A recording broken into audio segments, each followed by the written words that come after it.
Desiree's Baby by Kate Chopin. As the day was pleasant, Madame Valmont drove over to L'Abri to see Desiree and the baby. It made her laugh to think of Desiree with a baby. Why, it seemed but yesterday that Desiree was little more than a baby herself, when Monsieur, in riding through the gateway of Valmont, had found her lying asleep in the shadow of the big stone pillar. The little one awoke in his arms and began to cry for Dada. That was as much as she could do or say.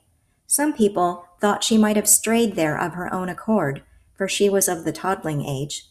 The prevailing belief was that she had been purposely left by a party of Texans whose canvas-covered wagon late in the day had crossed the ferry that Coton kept, just below the plantation. In time, Madame Valmont abandoned every speculation but the one that Desiree had been sent to her by a beneficent providence to be the child of her affection, seeing that she was without the child of the flesh.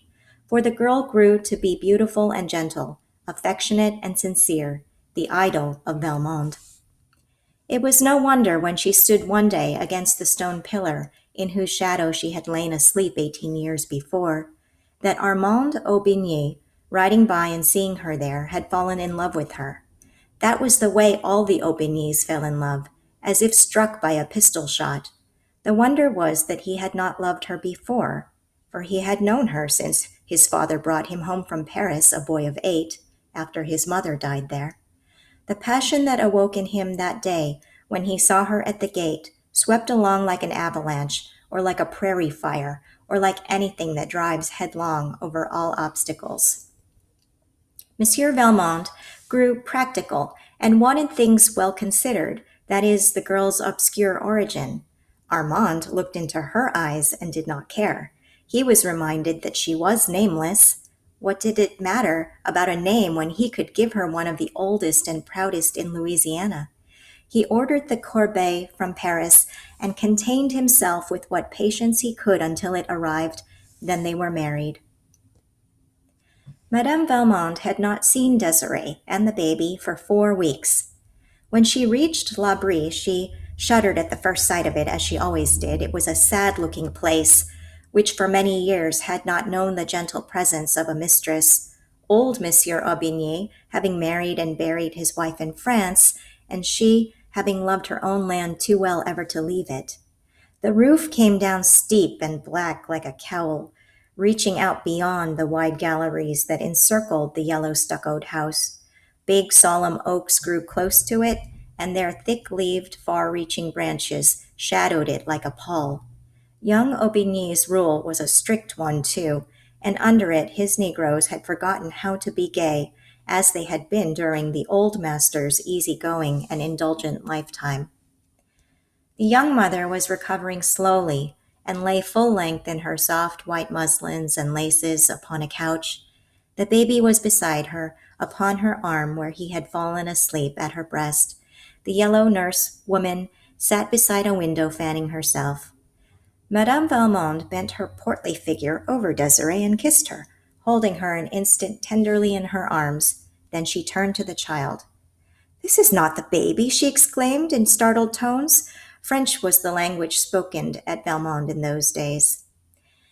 "I knew you would be astonished," laughed Desiree, "at the way he has grown, the little cochon de lait. Look at his legs, Mamma, and his hands and fingernails, real fingernails. Zandrine had to cut them this morning. Isn't it true, Zandrine?" The woman bowed her turbaned head majestically. "Mais si, madame." "And the way he cries," went on Desiree, "is deafening. Armand heard him the other day as far away as La Blanche's cabin." Madame Valmont had never removed her eyes from the child. She lifted it and walked with it over to the window that was lightest. She scanned the baby narrowly, then looking as searchingly at Zandrine, whose face was turned to gaze across the fields. "Yes, the child has grown, has changed," said Madame Valmont slowly as she replaced it beside its mother. "What does Armand say?"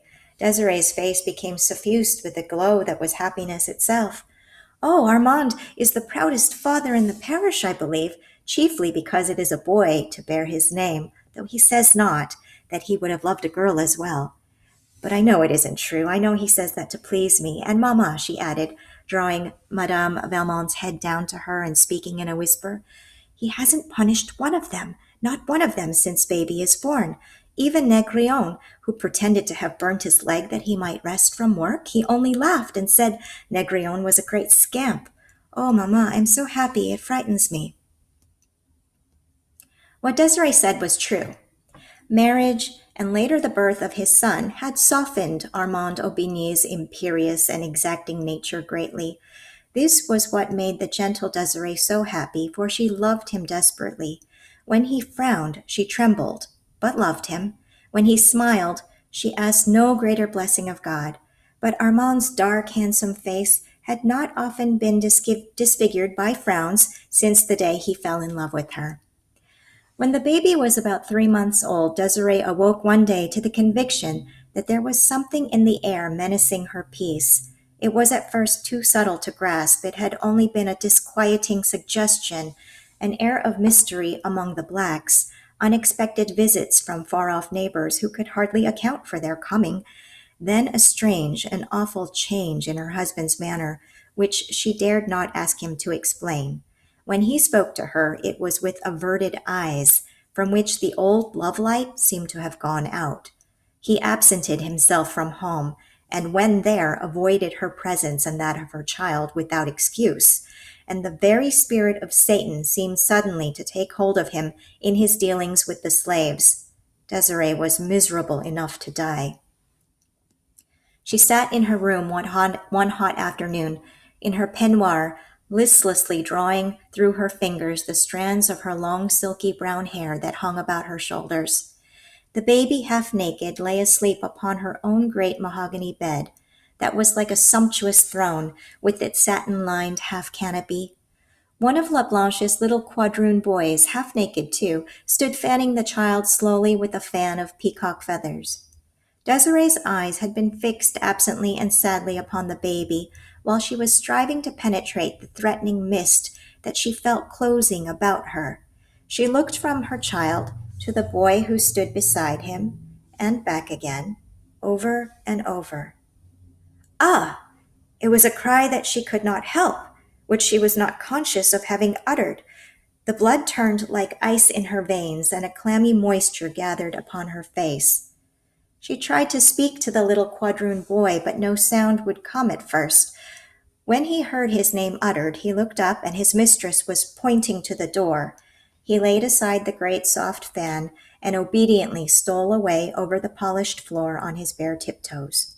She stayed motionless, with gaze riveted upon her child, and her face the picture of fright. Presently her husband entered the room, and without noticing her went to a table and began to search among some papers which covered it. Armand, she called to him in a voice which must have stabbed him if he was human, but he did not notice. Armand, she said again. Then she rose and tottered towards him. Armand, she panted once more, clutching his arm. Look at our child. What does it mean? Tell me. He coldly but gently loosened her fingers from about his arm and thrust the hand away from him. Tell me what it means, she cried despairingly. It means, he answered lightly, that the child is not white. It means that you are not white. A quick conception of all that this accusation meant for her nerved her with unwonted courage to deny it. It is a lie. It is not true. I am white. Look at my hair. It is brown, and my eyes are gray, Armand. You know they are gray. And my skin is fair. Seizing his wrist. Look at my hand. Whiter than yours, Armand. She laughed hysterically. As white as La Blanche's, he returned cruelly and went away, leaving her alone with their child. When she could hold a pen in her hand, she sent a despairing letter to Madame Valmont. My mother, they tell me I am not white. Armand has told me I am not white. For God's sake, tell them it is not true. You must know it is not true. I shall die. I must die. I cannot be so unhappy and live. The answer that came was brief. My own Desiree, come home to Valmont, back to your mother who loves you. Come with your child. When the letter reached Desiree, she went with it to her husband's study and laid it open upon the desk before which he sat. She was like a stone image, silent, white, motionless, after she placed it there. In silence, he ran his cold eyes over the written words. He said nothing. Shall I go, Armand? She asked in sharp tones with agonized suspense. Yes, go. Do you want me to go? Yes, I want you to go.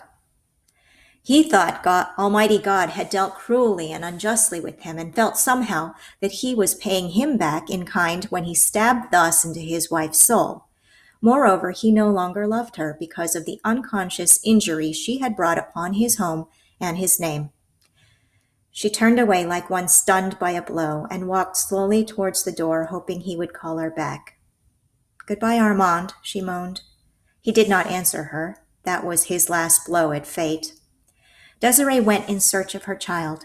Sandrine was pacing the sombre gallery with it. She took the little one from the nurse's arms with no word of explanation, and descending the steps, walked away under the live oak branches. It was an October afternoon. The sun was just sinking. Out in the still fields, the Negroes were picking cotton. Desiree had not changed the thin white garment nor the slippers which she wore. Her hair was uncovered, and the sun's rays brought a golden gleam from its brown meshes. She did not take the broad, beaten road which led to the far-off plantation of Valmont. She walked across a deserted field where the stubble bruised her tender feet so delicately shod and tore her thin gown to shreds. She disappeared among the reeds and willows that grew thick along the banks of the deep, sluggish bayou, and she did not come back again. Some weeks later, there was a curious scene enacted at La Brie. In the center of the smoothly swept backyard was a great bonfire. Armand Aubigny sat in the wide hallway that commanded a view of the spectacle, and it was he who dealt out to a half-dozen Negroes the material which kept this fire ablaze. A graceful cradle of willow with all its dainty furbishings was laid upon the pyre, which had already been fed with the richness of a priceless layette. Then there were silk gowns and velvet and satin ones added to these, laces too, and embroideries, bonnets and gloves, for the corbeille had been of rare quality. The last thing to go was a tiny bundle of letters, innocent little scribblings that Desiree had sent to him during the days of their espousal.